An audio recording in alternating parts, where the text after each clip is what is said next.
DCC general secretary Raghunathan നായർക്കെതിരായ പരാതിയിൽ Raziya അൻസാറിനെതിരെ K Muraleedharan കൈരളിയോട് പരാതി പറഞ്ഞതിലും ജയ്ഹിന്ദിനോട് സംസാരിക്കാതിരിക്കുകയും ചെയ്തതിലുമാണ് K മുരളീധരന്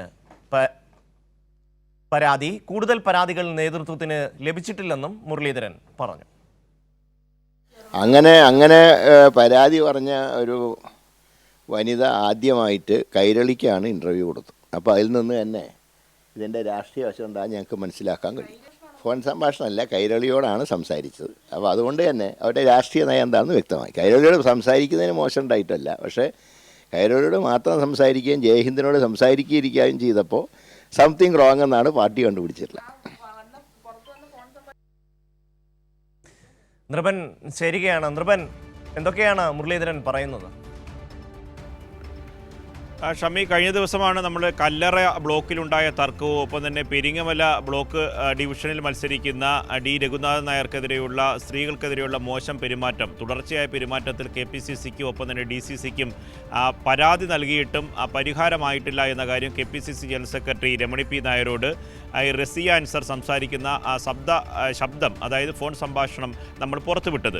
അതുമായി ബന്ധപ്പെട്ട് അവർ ഇപ്പോൾ തന്നെ മനുഷ്യാവകാശ കമ്മീഷൻ, വനിതാ കമ്മീഷനും ഒപ്പം തന്നെ ജില്ലാ കളക്ടർക്കും പോലീസിനൊക്കെ പരാതി നൽകും എന്ന കാര്യം അവർ പറയുന്നുണ്ട്. കോൺഗ്രസ് ഈ സ്ഥാനാർത്ഥി നിർണ്ണയവുമായി ബന്ധപ്പെട്ട് തന്നെ ഒരു നിരവധി പരാതികൾ കല്ലറ ബ്ലോക്ക് കോൺഗ്രസിൻ്റെ ബ്ലോക്ക് ഡിവിഷനിലുള്ള സ്ഥാനാർത്ഥി നിർണ്ണയവുമായി ബന്ധപ്പെട്ട വലിയ തരത്തിലുള്ള പരാതി നേരത്തെ അറിയിച്ചതാണ്. ഇത്തരം കാര്യങ്ങളിൽ കോർ കമ്മിറ്റി ഉചിതമായ തീരുമാനമെടുക്കാതെ താഴെത്തട്ടിൽ സ്ഥാനാർത്ഥിയെ നിർണ്ണയിച്ച് കൊടുത്ത സ്ഥാനാർത്ഥികളായി പ്രഖ്യാപിക്കാതെ അനധികൃതമായി ചില നേതാക്കൾ നേരിട്ട് ഇടപെട്ടു എന്ന തരത്തിലുള്ള പരാതിയാണ് നിലനിൽക്കുന്നത്. ഇത്തരം കാര്യങ്ങളിലാണ് കെ മുരളീധരനോട് ചോദിച്ചത്. അപ്പോഴാണ് മുരളീധരൻ മുഴുവൻ കുറ്റവും കൈരളിക്കെതിരെ പറയുന്നത്. അദ്ദേഹം പറയുന്നത് ഈ വസ്തുതയെ അദ്ദേഹം എന്താണ് സംഭവിച്ചത്, അവരുടെ പരാതിയുടെ വസ്തുത എന്താണ്, സ്ത്രീകൾക്ക് എതിരെയുള്ള മോശം പരാമർശം നടത്തിയ, മോശം പെരുമാറ്റം നടത്തിയ, സ്ഥിരമായി പലതരത്തിലുള്ള ആരോപണം നേരിടുന്ന ഒരാളെ എന്തുകൊണ്ട് സ്ഥാനാർത്ഥിയാക്കി എന്ന ചോദ്യത്തിന് കെ മുരളീധരൻ വ്യക്തമായ മറുപടി പറയുന്നില്ല. മറിച്ച് ഈ റസിയ അൻസാർ എന്തുകൊണ്ട് കൈരളിയോട് ഇത്തരം കാര്യങ്ങൾ വെളിപ്പെടുത്തി എന്നതാണ് അദ്ദേഹം കുറ്റം ആരോപിക്കുന്നത്.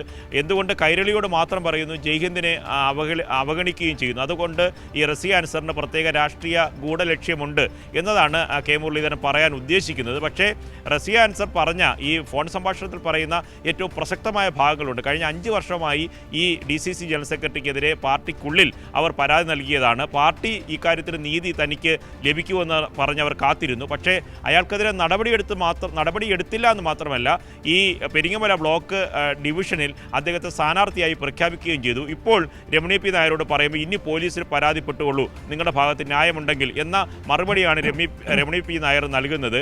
അത് KPCC ജനറൽ സെക്രട്ടറി ആയിട്ടുള്ള മഹിളാ നേതാവ് തന്നെ അവരെ കൈവിടുന്ന ആ ഫോൺ സംഭാഷണത്തിൻ്റെ ഭാഗങ്ങളാണ് നമ്മൾ കൈരളി ന്യൂസ് കഴിഞ്ഞ ദിവസം സംപ്രേഷണം ചെയ്തത്. പക്ഷേ അതിൻ്റെ വസ്തുതയിലേക്ക് കടക്കാതെ പൂർണ്ണമായി ഇത് എന്തുകൊണ്ട് അഭിപ്രായം കൈരളിയോട് പറഞ്ഞു, അതുകൊണ്ട് റസിയ അൻസാർ ഈ പറഞ്ഞ കോൺഗ്രസിനെതിരെ നിൽക്കുന്ന നിലപാട് സ്വീകരിക്കുന്ന ആളാണ് എന്ന് വരുത്തി തീർക്കാനാണ് കെ മുരളീധരൻ്റെ പ്രതികരണത്തിൽ അദ്ദേഹം ഉദ്ദേശിച്ചത്.